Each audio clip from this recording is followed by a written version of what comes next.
kids! Good morning! So today, we are going to talk about the different kinds of graphic organizer. But what is a graphic organizer? Graphic organizer, it is a visual display that is used to organize information between and among facts, ideas, and terms. And these These are the different different kinds kinds of of graphic graphic organizer. organizer. First, we have Venn diagram. This graphic organizer is a tool used to compare and contrast two objects or concepts.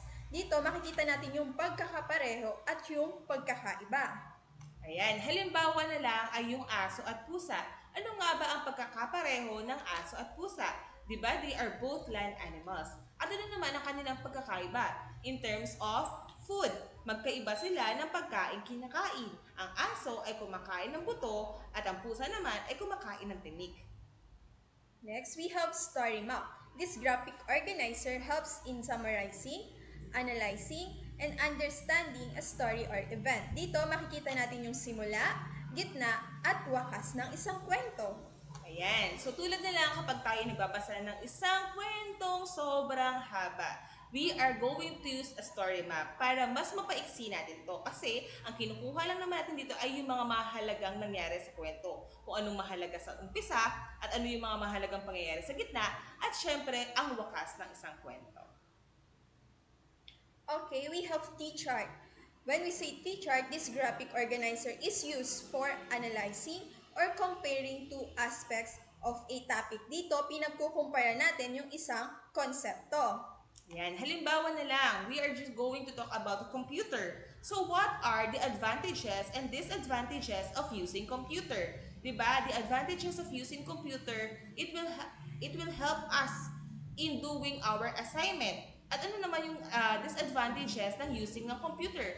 Ang disadvantage nito is pwedeng lumabo ang ating mata and magkakaroon tayo ng hindi tayo makakapag-focus sa mga bagay na ginagawa natin dahil nga masyado tayong distracted sa paggamit sa computer.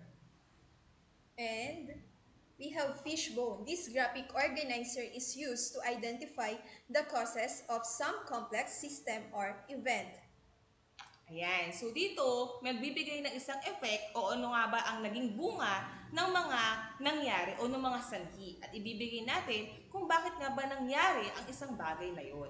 Ano nga ba ang pinagmulan niya at punot dulo ng bagay na yon.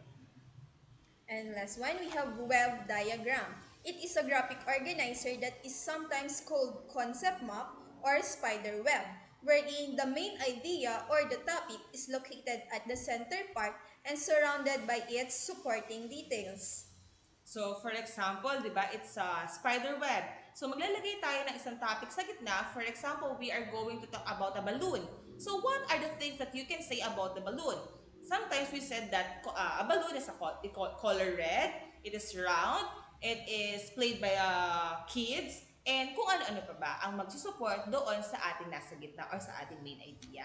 And those are the different kinds of graphic organizer. See you again on our next lesson. Bye!